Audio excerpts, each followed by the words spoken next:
calling this meeting to order, March 22nd, 2021 of the Parks and Rec Commission. We have two business items to discuss when we get to them. We're going to start with roll call, please.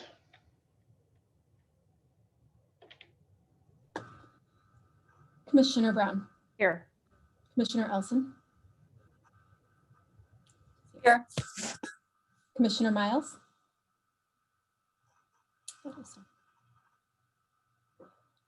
Commissioner Phipps.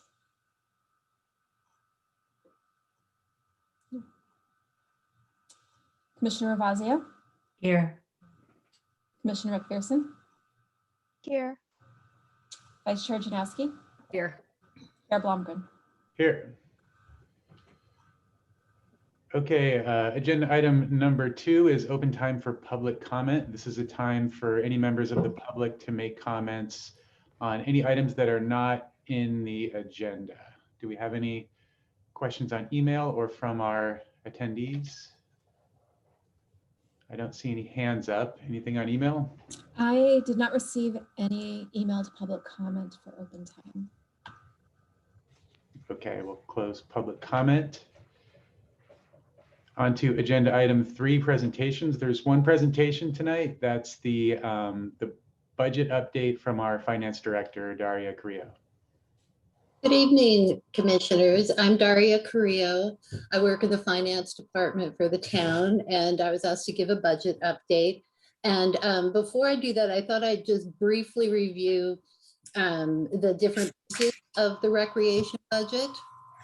The first is the operating fund, which pays for director's salary, utilities, building maintenance, that sort of thing. That budget is $406,000, and it comes from, as I said, the operating budget, the day-to-day budget.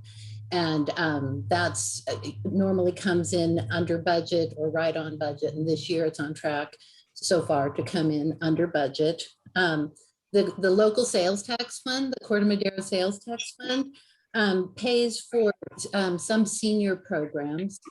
This year, the budget is $90,000, and that mostly salaries for people who are working on things related to seniors. There's Measure A Parks Fund, which is a county tax, which a portion is sent to the town, and it can only be used for park improvements. It can't be used for anything else.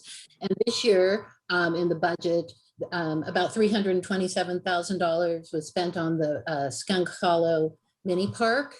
And in the past, it's paid for basketball courts and that sort of thing. About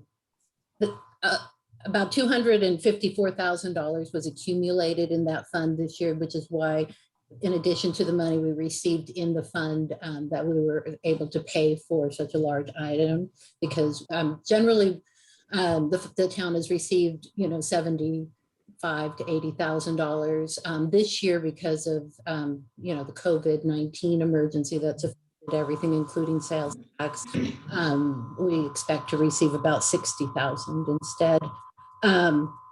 There's a recreation capital fund, which years ago, before I started working here, a portion of all recreation fees that were collected were deposited into this fund, and it was for the purpose of capital improvements. And that's not what we're doing anymore, but there still is a balance of about $440,000 in there. And that has been paying for things like tennis court maintenance, playground maintenance, skate park maintenance costs.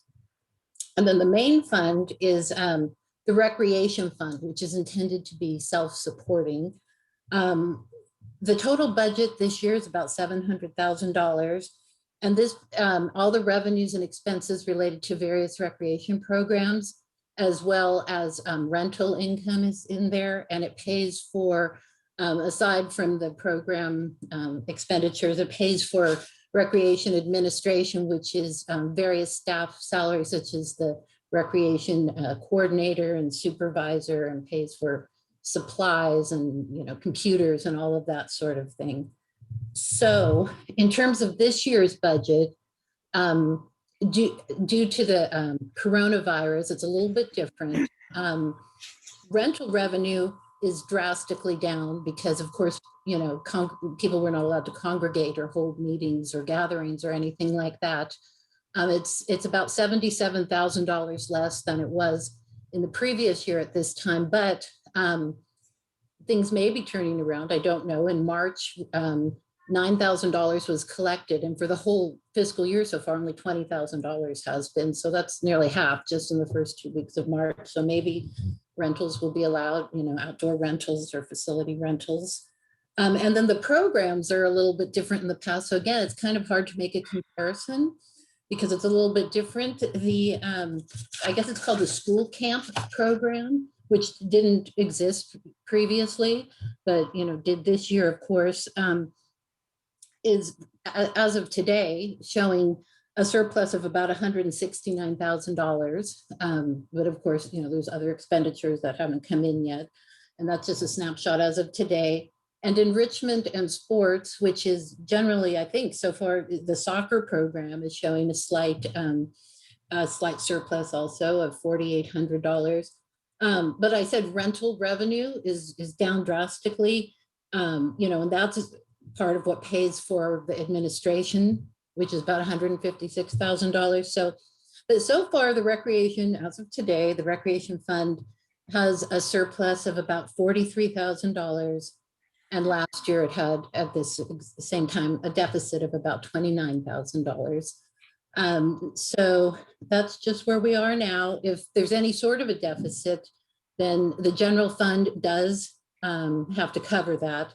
Last year, it had to cover about $222,000, which as opposed to $141,000 the previous year. And that was probably because, you know, a very large amount of refunds had to be issued due to the coronavirus and programs had to be canceled.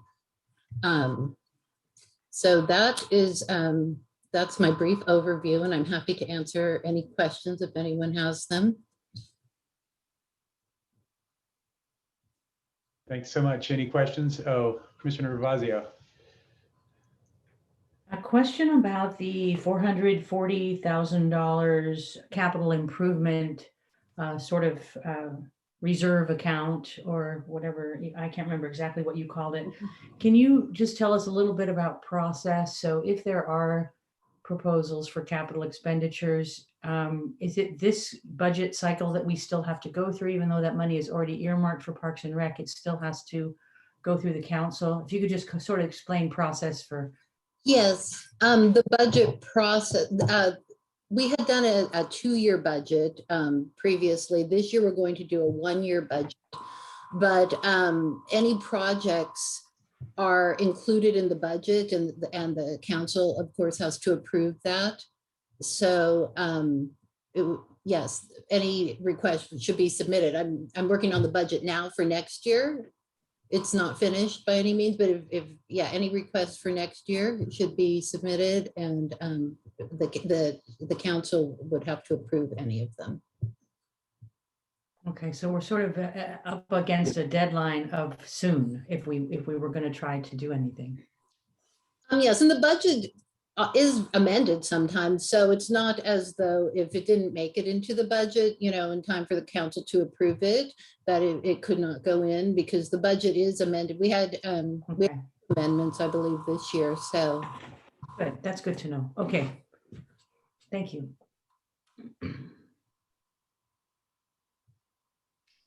Any other questions from commissioners or from attendees?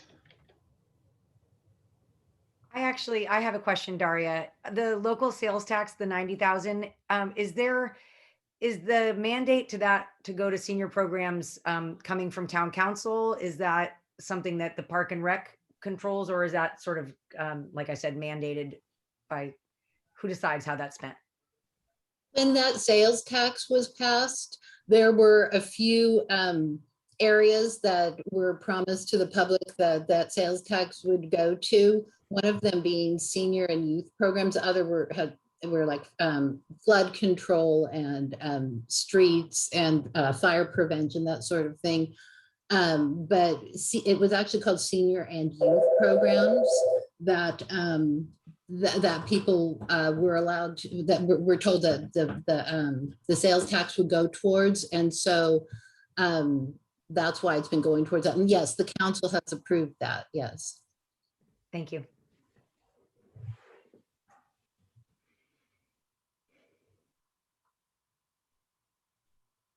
Any other questions?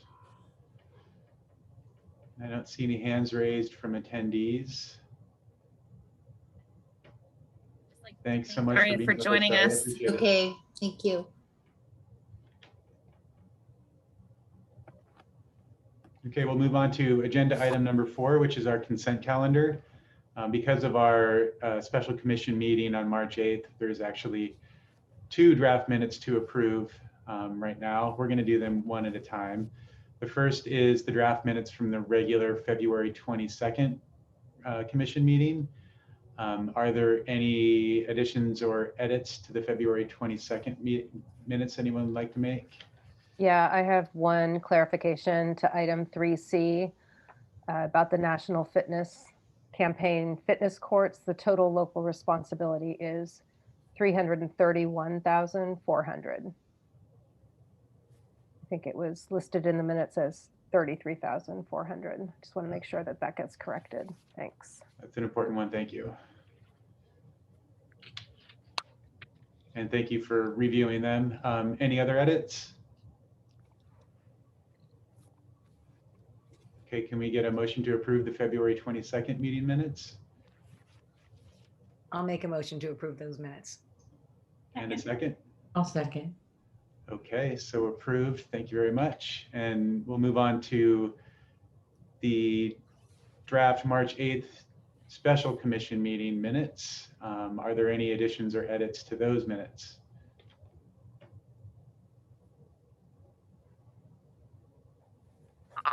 And if not, can we get a motion to approve the March 8th minutes? Motion to approve. And a second? I'll second. Okay, so approved. Please mark the March 8th, 2021 special commission meeting minutes approved. Thank you very much. And then moving on to business items, as I said at the outset, there's only 2 items for open discussion tonight. The first is review and possible recommendation for the installation of up to 2 fitness courts through the National Fitness Campaign. I'm not sure who was going to take the lead on that, but I'm sure someone will jump in.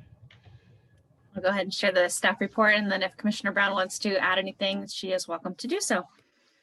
First, the recommended action is review and discuss possible action to authorize the Parks and Recreation Director to prepare a town project report and presentation for review by the Planning Commission. So that means 1, make a recommendation to the Planning Commission to evaluate the proposal of installing up to 2 courts. 2 fitness courts, up to 2 fitness courts through the National Fitness Campaign based on local, municipal, and building codes, and 2, provide any additional direction as needed. And as background, we've got information on the National Fitness Campaign, which we've outlined in the reports and the presentations by Commissioner Brown at previous meetings. And this is a reminder that this is the 2nd time we've gone out for a grant. So we do feel like we really want to see this through, but again, being very sensitive to the large dollar amount and sensitivity of, where we want to prospectively place it. Really want to have a nice discussion with everybody and hear everybody's feedback before we go further and discuss this at the Planning Commission level. Because once we reach the Planning Commission level and do the staff report and the town project report, we're going to be asking the Planning Commission to refer us to council review. And we'd love to vet any questions, comments, or concerns before we reach that point. Just to note the fiscal impact. Right now, the towns, we've reached out, the committee of Commissioner Brown and Chair Blomgren and I, we've been working with National Fitness Campaign. We've been meeting with them every couple of weeks, as well as meeting as a subcommittee and trying to reach out and identify potential sponsors. Of the 3 original locations that we were pursuing, 1 has been taken off. So we're focusing on first prioritizing Town Park, and then second a site on the east side. So a collaboration with Cove School, which we have not had any further discussion, just initial discussion with Cove to have a general interest and reception for it. I have been approved by a town manager to allocate installation fees and commit installation fees from Parks and Recreation related budgets. So that's a value of $60,700. I think it's really important for us to be able to outline what the town is willing to start putting up as we're asking other people to start contributing and committing. So those are kind of the key points in progress that we've made so far. We did meet today with Public Works and Planning and just kind of introduced and kind of got a little bit more general feedback from their perspectives and their disciplines. So I think we're on track, but again, we would love to have your candid feedback and discussion on this item. Commissioner Brown, would you like to add anything? Nothing to add, but here to answer any questions. And I would just say that I think you can confirm that the idea would be, as the proposal is up to 2, the idea would be to potentially construct one in this year and another in a future year, probably next year, correct? Yes, if we reach the point of being referred to council for consideration, we would be asking for to be considered for the next budget year, not a budget amendment. So this would be for the fiscal year 2021-22. Okay.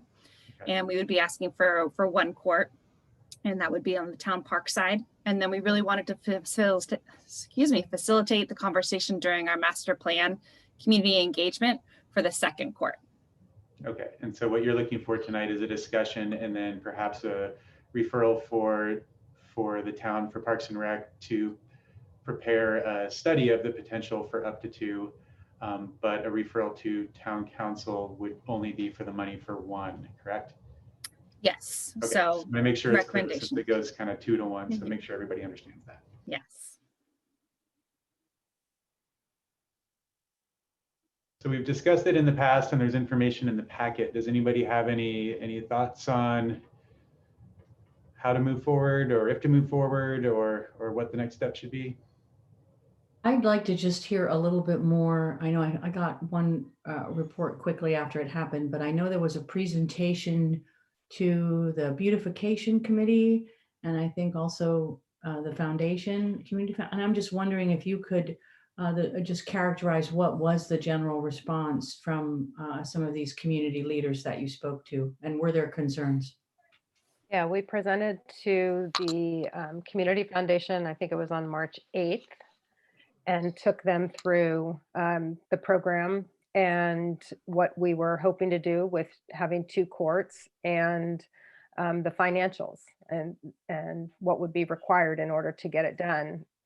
Specifically because we were hoping that we would be able to get some sort of partnership from the foundation, either to serve as our fiscal agent and or to help to fund the fitness court. And having had several previous conversations with members of the foundation who expressed an interest, a possible interest in partnering with us, we thought that they might be a good collaborator in getting these courts put into place.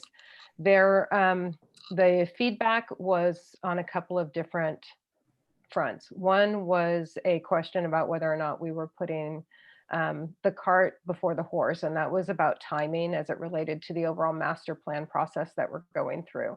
The foundation is very supportive of the process that we're doing with the master plan and the goals that we have to get that completed, and questioned whether or not an expense of this kind was the right thing to do, given other priorities that might be more pressing, things like bathrooms, which have come up repeatedly. So they just questioned whether or not we wanted to invest that kind of money, we meaning Corte Madera at large. And then there were questions about usage of the courts, and we have since reached back out to the National Fitness Campaign to get the usage data that they have for communities. They don't have a lot yet, but we have a little bit more information on what kind of use they get, frequency of use. And then there was also a comment that expressed that the foundation believed that the people who might most likely use these fitness courts might not be best represented by the members of the foundation, that it might skew younger.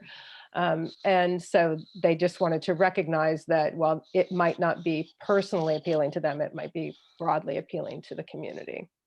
Did I miss anything, Director Howe? That sounds right. And then the beautification committee was concerned about the signs or I heard from just So we somebody had, that there was. actually, Director, how do you want to talk about the initial conversation you had with beautification based on our idea for possibly an approach for the graphics? Because then I will be presenting to the beautification committee this week on Thursday. We haven't officially presented. It's just my conversation with their chair, correct? That's right. I'm presenting on Thursday. Okay. Or Wednesday, whenever the meeting is. Yeah, Wednesday. Wednesday. Yes, I reached out to Julie for beautification committee just to get her feedback on whether they might be interested in being involved if we put it out to a public call for art, because I felt that they were the most in touch with sort of the artistic feel and the feel of aesthetics with, the planter boxes and the hanging baskets, and they had a really good sense and a pulse of what the community would want. So I kind of walked through the process of what I anticipated could possibly be their involvement, whether they reviewed a call of art, whether we set parameters for within the call of, color schemes or topics or different varieties. She just wanted to get a little bit more information before Commissioner Brown presented. So she was open to hearing more, didn't really get a sense of yay or nay, just really, really neutral, just gaining more information. Great. Just to add one more piece of feedback that I just recalled from the foundation meeting was a question specifically related to the aesthetics. Would it fit in to Town Park? Because as part of the presentation, there's a slide that you might remember that shows how different sponsors might get recognized graphically. And the foundation was notably and I think rightfully concerned about how that would look in the beautiful green of our parks. And so we did have a conversation with the foundation about the hope that we might do a call for art or do something that would fit and that would also comply with our municipal code about signage. Great. Sounds like you're covering all the bases. You're kissing the rings that need to be kissed and telling people what's going on. And I think it'll play itself out whether or not is there anybody going to oppose it? Can't imagine, really. Well, I just have a question about the footprint, and if you guys have a spot within the park where you really see this being installed. So the court size is half the size of a tennis court. It's 38 by 38 and it's fixed. So we can't control that. And the orientation of where the back of the court is something that's considered based on sight lines. So how it's oriented with it, within that space is something that we would work with. We're actually meeting, is it tomorrow? I've lost track of dates and times of meetings, but we have a subcommittee meeting this week. It's Wednesday, I believe. We're meeting down at the park and we're actually going to pace out a 38 by 38 at several possible locations that we talked about today with Public Works and planning, where it might be possible to just see if, how close it would be to other rented and used spaces within the park, how it would fit with existing trees, which we would hope to be able to utilize for shade, but we'd have to stay free of root systems, things like that, near to paths, so it's accessible for people. So there are 2 or 3 locations within the park, maybe as many as 5, some that seem more possible than others, but we're trying to do it in a place where it's easy to get to and easy to see for both safety and use reasons, but also doesn't overcrowd what's already a high use area.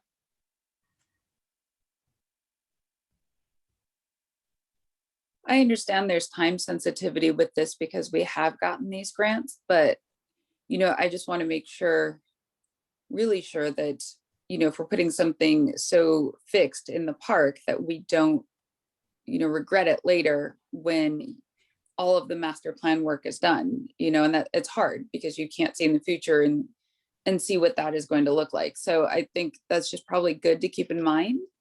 You know, having the grant is a really great thing, but does that mean that we should absolutely, you know, do this? And I personally don't know. I like the idea of it, but I am a little hesitant to say, yes, let's do this and let's put one in Town Park before we have that like full vision of what Town Park is going to be. To me, it almost would make more sense to put one on the east side first while we figure out the Town Park plan. I think Sarah that's a great potential solution, because I know over at the Cove in that San Clemente Park, I mean, they have a perfect spot that is under complete disrepair. It's like it's almost like a gravel lot that used to be an asphalt that feels like it could be a perfect spot for it. That's not being used in any other way right now. I don't know. I know we keep wanting to focus on east side amenities, and so I mean maybe that really is a great solution, Sarah, because we get the, you know, it seems like it would satisfy a lot of things, and it would then give us a little more time on the Town Park side. A couple points on that. I do know that there is exploration of a new community garden going in at Cove School. There's a team working with Cove over there. So I don't know whether that's in the same place or maybe a different place. I do think there's probably other locations. There's a couple of spots like along the bike path on the bay side, that the Redwood bike path, where there's some places that keep getting used as corporation yards, but it's really Corte Madera land and it's along a fitness path. So maybe finding land that's not already a park might be an easier sell for the community to improve something that's sort of now, you know, left to corporate, whatever, gravel. I think you probably all know where I'm talking about, right across the street from where the bike path starts. So yeah, I think Town Park might be controversial for the reasons that Sarah mentioned, and it might be better to look at the Bayside first for one. I don't know. I have a question about whether one is, it's sort of related to who and how many people would use it. Will there be park programs related to the fitness courts that would, you know, sort of instruct people on how to use it, encourage people to use it? Yes, they have ambassador training. So they'd have certified ambassadors that can not only lead people in person through activities and group activities, but then there's also an app that walks people through it, so you can have either group or individual workouts.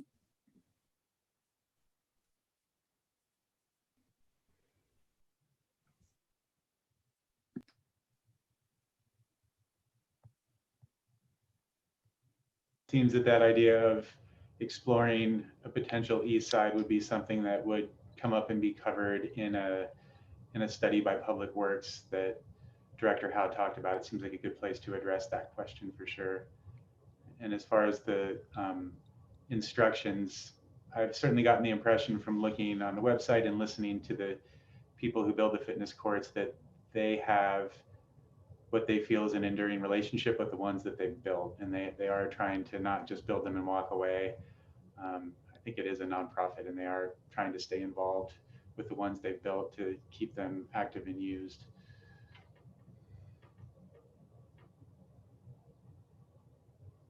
I'm really looking to your direction. You represent the community. You know, if this is something that we want to pursue, looking more information on the east side to begin with, or whether, you know, we just think this isn't good timing and we should give back the grants. They are happy to accept the money back and reallocate. I just really would like to know what the wishes of this commission are, and I will do what you suggest. I agree with Sarah's concerns about the town park and sort of the fact that we haven't done our master plan yet and the survey yet. It would be great to have it on the east side, something that's accessible and visible. So people will definitely use it. That I would be very supportive of. I agree. I think that the east side is the first location makes a lot of sense. And I could see it, Pat, I mean, a lot of people jog and ride their bikes along that bike path. So if there was a spot there, I think it would be used frequently. The Cove is a little more down the way, but you have that entire neighborhood that would probably get good use out of it in Mariners Cove. And there are bike paths that connect through into the Cove anyway. So I think that is a, shouldn't be ruled out just for that, but if the shape of the space is appropriate. And then another site that's still open is the Porter Cooley Dam, which we had talked about for community gardens right across from Tam Ridge Apartments. So that's a big piece of land. I don't know if it's 38 feet wide, but it's definitely 38 feet long. So I don't know, that might be I just think it might be easier to improve a space that's not already belongs to something else, so we're really making net improvements by taking unimproved space and doing that. I would concur with Pat about that space. And we had talked about it as a dog park space. And again, I don't think it's the square shape that we're looking for, but it is right along the bike trail, and a nice like run fitness off piece. And it kind of agree with what's been said about Town Park is a precious bit of green space that keeping as green as we can is ideal.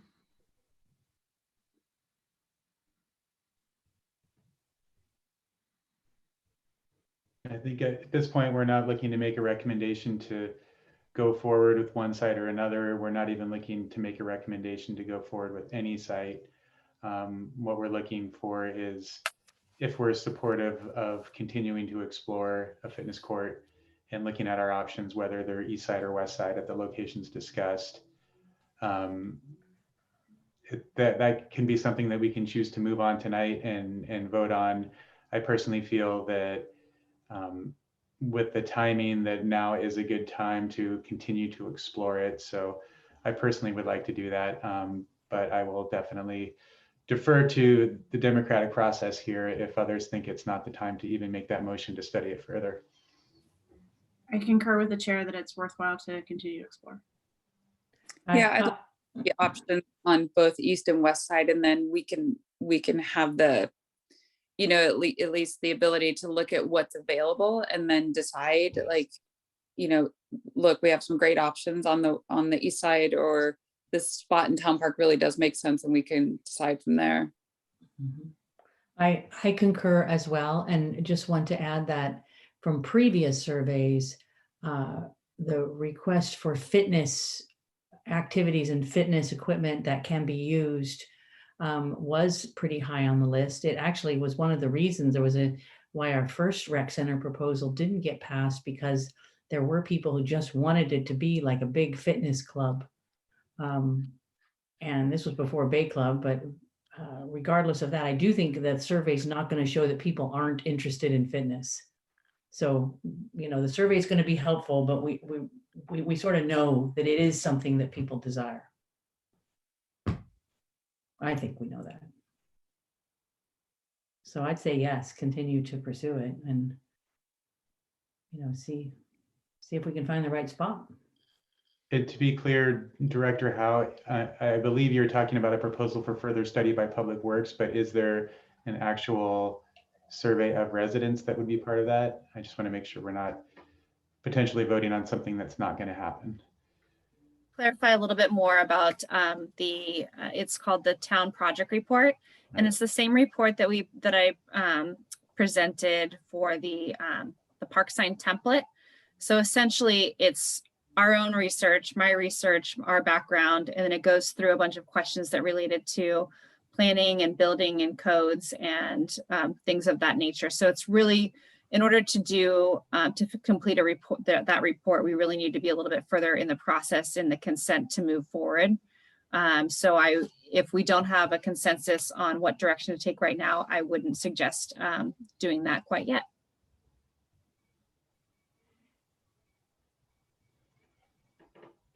And so you're suggesting that we would want to have more concrete direction on a potential location for the first court before you do that?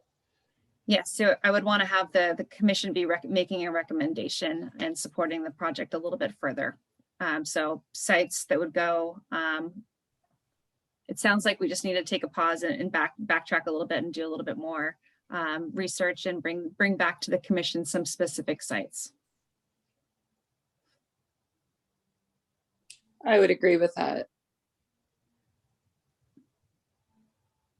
Chair Blondin, I don't believe we've opened up public comment on this item yet. Yes, I was about to get there. I think we've gotten everybody, all the opinions out there, and we're clear on what we're actually talking about here. So I don't see any hands up from attendees. Were there any email comments? No, there were no email public comments. Okay, well, I always love to try to push things forward that can and should be pushed forward, but it sounds like it might not be the appropriate time quite yet. It seems like we should try to develop a process on how we can explore as a group some potential other locations. Some were mentioned here today, but it would be good if we could figure out sooner than later the ones that the commission would be likely to recommend to move forward.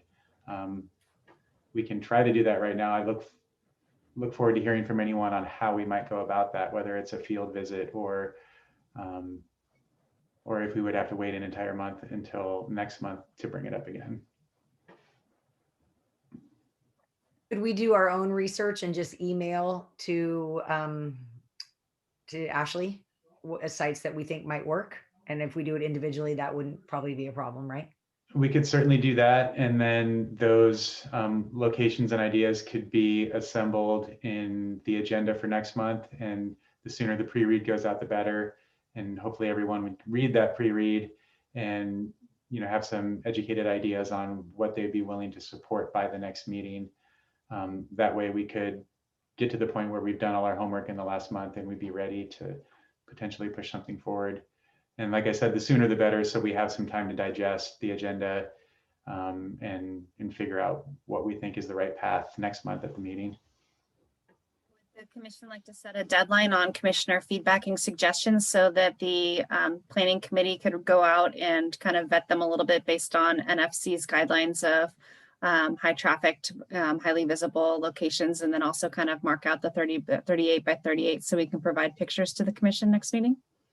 I think that is wise. I'm looking at a calendar. Feels like a week should be plenty for us. I mean, that's what I would say. Otherwise, I mean, we go with the momentum. Otherwise, it'll fall off the commission's radar, my feeling. Would anybody object? Today is Monday the 22nd. Would anyone object to having those maps, descriptions, or ideas back to Director Howe by Monday, March 29th?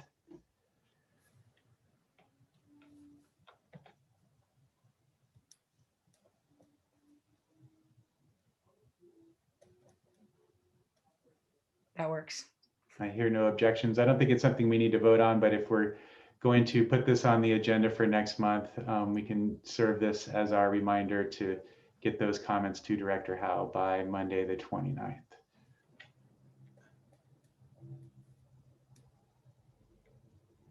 Okay, well, thanks for that discussion. That was great. It's always good to move things forward, but I think it's right to do this one more step and make sure we're all on the same page before we start pushing harder. So thank you. One more business item, that is 5B, and 5B is a verbal update from the Master Plan Committee. And we relocated this item so that we can have discussions rather than having it under the commission reports. Great, so we just have a very brief update today, which is on the community service survey, which we, as you know from our last meeting, agreed to award the project to ETC Institute. So we had a kickoff meeting last Friday. That went really well. And we're moving quickly to get the survey tool refined. They've been very helpful in providing us with some templates so that we'll be able to word questions in such a way that we'll be able to compare results with other communities, which will give us another benchmarking detail, but we're also customizing it to get all the information that we want. So we're in a cadence of weekly meetings with ETC Institute. The goal is to mail that survey out to all Corte Madera residents in about 3 to 4 weeks.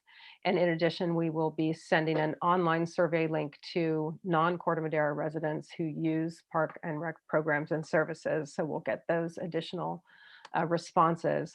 We've contracted with ETC for 400 survey results, but anything over that, they will go ahead and analyze and include in the data feedback to us at no additional cost. And we're pretty optimistic that we're going to get a lot more than 400. The total project is going to take about 3 to 4 months for full completion, between getting the survey ready, mailing it out, getting responses back, doing all the data analysis, and then getting the presentations.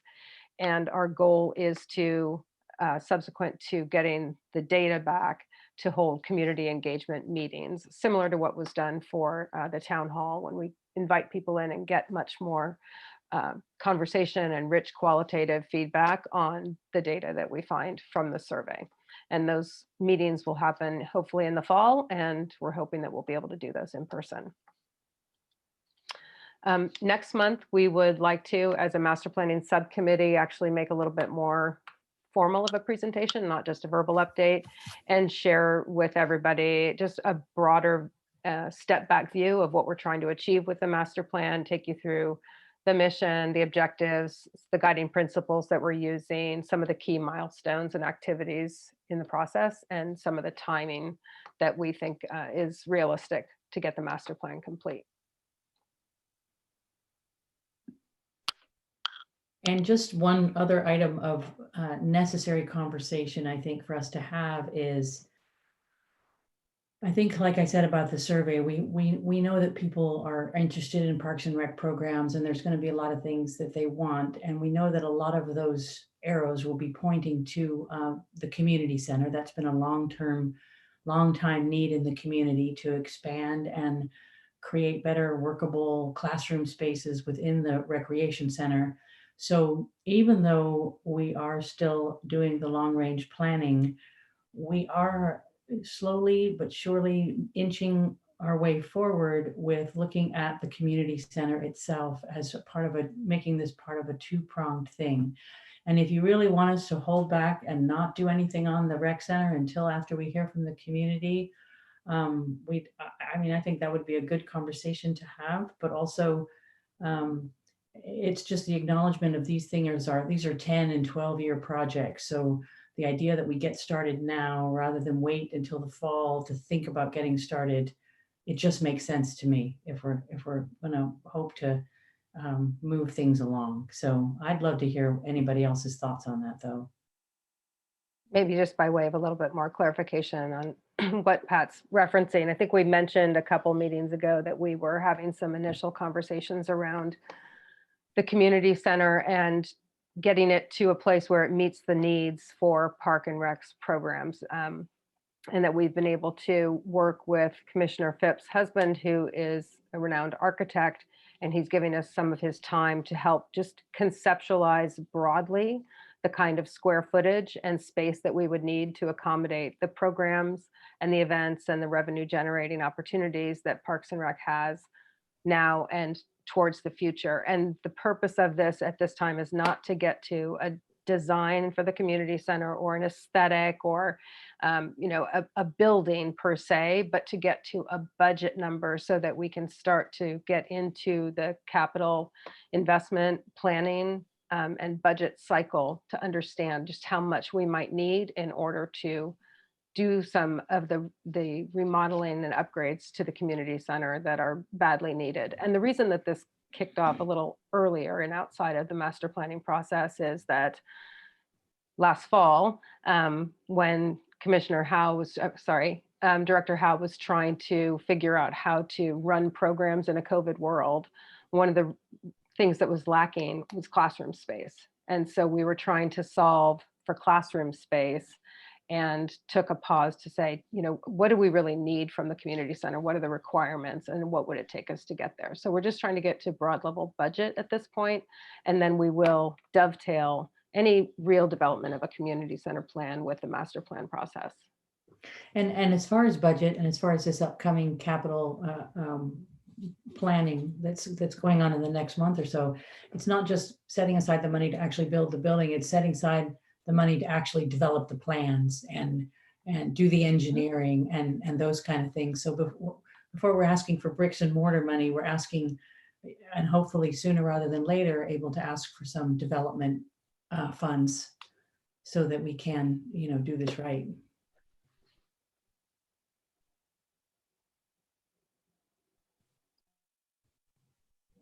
Any other comments or questions from commissioners about master plan?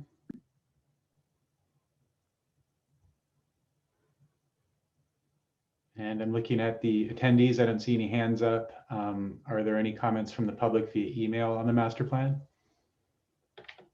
There were no comments via email. Okay, thank you for that. Appreciate it. And we'll close the business items. Moving on to agenda item 6, which is staff update and commissioner reports.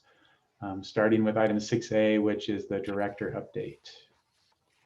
Sure, we continue to do our community outreach, calling our seniors. Now we're also kind of reaching out and sharing messages from the NRGs, engaging people in opportunities to get more connected, making sure they're signing up for emergency responses, really trying to close the gap for the NRGs and their outreach, as well as continuing to reach out to our seniors that we've been speaking to during the entire COVID experience.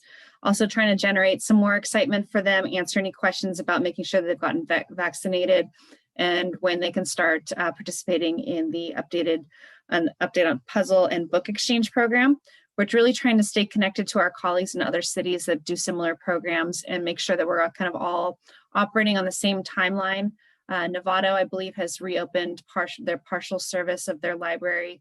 But we're really trying to make sure that we're doing everything we possibly can to consider the safest way that we can engage with our older population, because they are the most at risk. So we're still working out the logistics, but we look forward to when we can have them come stop by, at least see us in person, say hello, and pick up a new book or puzzle, because we know that they're definitely missing that social interaction and looking forward to coming back into the community center.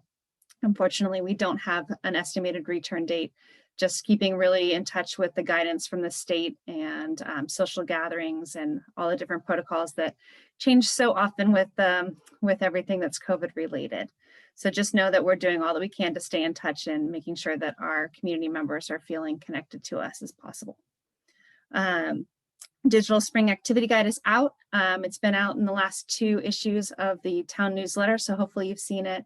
It's got a picture of our magnolia tree on it. So if you see that image, we've got a ton of classes, camps, programs, events to share in there. It's really coming together. I hope that you look through it just so that you can start referring some of your friends or neighbors to different opportunities, start bringing them back in person. Most of the classes are outside, but we do have things that are listed inside based on guidance and capacities that we're allowed to offer those programming. And we've also got a number of classes that are hybrid indoor-outdoor, like our carpentry class that's at the community center. And it's so great to see classes again. So we're working in the right direction. We also have the California Watercolor Association online exhibition. So if you remember, we originally planned on hoping to have at least 1 week of an exhibition so they could come and have their pieces hung in the community center and have scheduled time for people to walk through, but it just didn't work out. With the amount of planning that had to go in advance, the artists just requested that we do something in person the next time they exhibit. But the show is beautiful. It's online. We've already had 2 purchases. So if you haven't seen it, please do so. It closes this weekend. And that link is on our website as well as in the town newsletter. It'll be in the town newsletter this Friday as the closing one. So don't miss that opportunity. We look forward to when we're able to have receptions and galas in person. I think it's going to be great.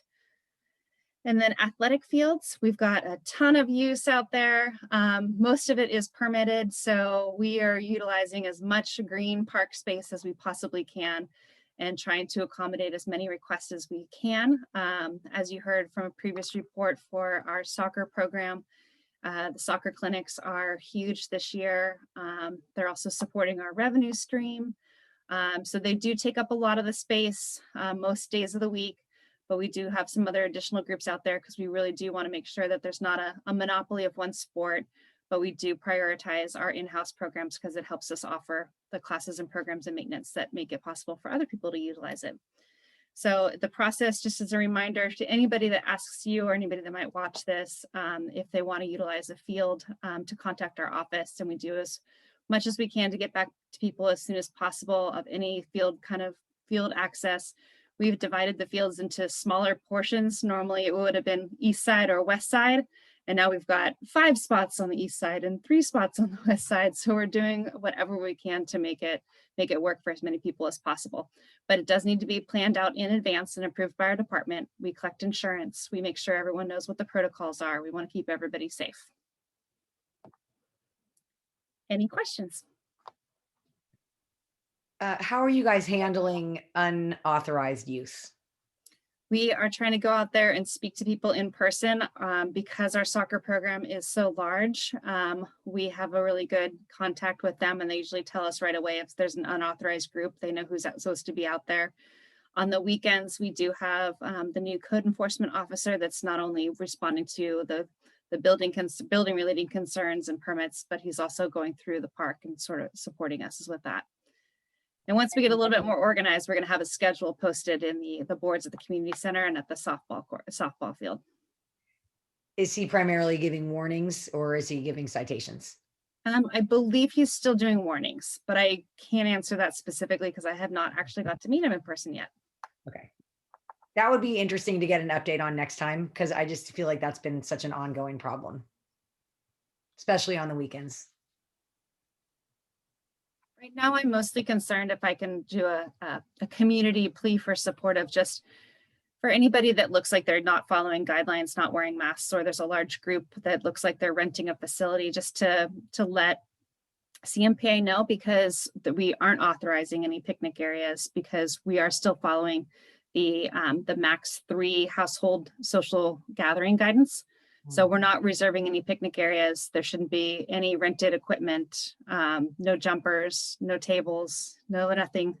And we actually reached out and we sent a letter to all of the local, I think really from San Francisco through to Santa Rosa and even over to the Benicia area, to any companies that had jumpers or event equipment that may or may not be contacted to rent for our fields or our locations, just to give them a heads up that we're not going to be reserving this year, so that they, for one, don't purchase a business license unless they're going to be operating at a private residence, but just to help us communicate with the community, because really community safety is our first priority.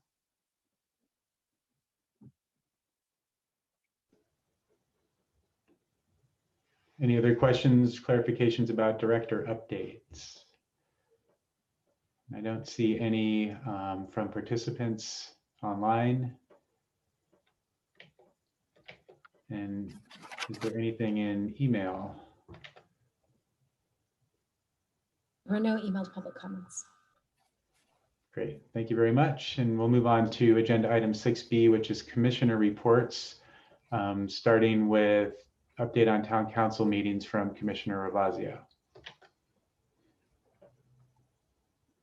Yeah, there were, I hope everybody saw the interviews last week on who our new town council member is. She is delightful and really gave everybody a sense of possibility for what Corte Madera could be in her involvement in the Project Home Key, the new homeless facility over next to Marin Joe's. And so she comes to us from that, but she's also she was with the lawyer, the San Francisco Attorney's Office, I believe, and is an attorney herself. And I think she's just going to be wonderful. So that was the main thing that happened. There was also some discussion about the parks, although this may have been in one of the community chats as well. It was Todd talking about how in order to actually start ticketing people, we actually need ordinances that allow us to do that. So we're a ways from being able to actually ticket. But Mike Moriarty, who actually, I can't believe you haven't met him yet. He's fabulous. Love this guy. I know Mike, just not Adam Wiley, who he hired. Oh, okay. Adam. I was thinking, how could she not know Mike? I think they're doing a good job. And I think most of the people I've seen out there are rational and are going to cooperate without having to actually be fined. And I hope that applies to the dogs on leash thing too. So anyway, anything else I don't think there's anything else at the council level. That's all.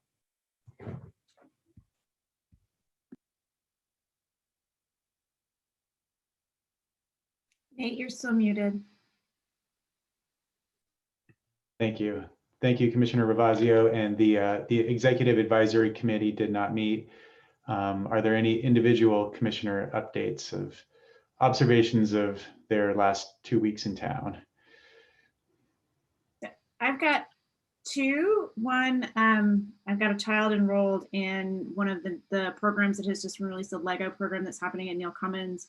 Got really positive feedback both on the content and on the safety protocols for COVID. So kind of just a shout out that that's working well. The second is around the dogs in the park. There is, I have personally witnessed a couple of spirit of the rule without kind of on the margins. Have found a loophole where people's dog is on the leash, but no one is actually holding the leash. So I'm not sure if we need to, sadly enough, put a little kind of caveat in our protocols to say, I get that your dog is on a leash. I have had this conversation. My 5-year-old had this conversation with a town park user saying, but you're not holding the leash. So just kind of, we might be there. So bringing that up as a thing we might need to tighten up a little bit. It's like the Seinfeld episode. You know how to take a reservation. You don't know how to hold the reservation. It is actually spelled out in the ordinance that the leash must be a certain length and that leash must be under the control of the leash user. So. Okay, good to know. So it, next time I will say, actually, the ordinance is you must actually hold the leash. It's not just on a leash, but the leash must be held. Tell your daughter to junior council to include that in her talks. Thank you. I just wanted to bring up that I saw the sign at Old Corte Madera Square, the new sign with the driftwood. It looks awesome. Good job.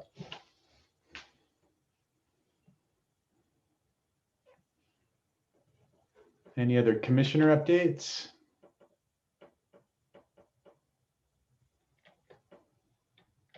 If not, we'll move on to agenda item number 7, routine and other matters. First is 7A, discussion of potential future agenda items. I think the first that we just discussed will be a further honing of potential fitness court locations. A reminder, March 29th, to get your comments or figures to Director Howell, and then we will discuss those potential locations to move forward for the study described tonight. I think based on Pat's comments also, I mean, the food truck conversation would be a good one to have, but I think we might need to wait until the, guidelines are a little looser for gatherings. But I mean, definitely something, who knows, maybe by summer, we could have the discussion at least, maybe for fall. Uncle Joe Biden says we can begin to gather on the 4th of July. Uncle Joe says that, so I don't know what that means, but supposedly by then we should be in a different sort of mode of operation, hopefully. I think he said in your backyard, so. Oh. So do we want to add an agenda item for next month or just keep thinking about it? Maybe not next month, but maybe the month after or something as we get closer to. Okay. Any other agenda items for next month? Well, Louise was we were wanting to put off specifically a discussion about the community center. But Louise, do you think we should do that next month? Are we ready or do you want to wait longer? I think I would reframe it as just a little bit of a step back on the master plan process. Specifically what we're trying to do with the master plan. And Okay. There might be a little conversation about the community center as an element of that, but just an overview of the master plan process. Okay. And we already have the master plan as a recurring item, so okay. I think if there's anything we need to discuss, just changing it from a simple verbal update to a little bit more of a presentation. Okay. Any other agenda items for next month?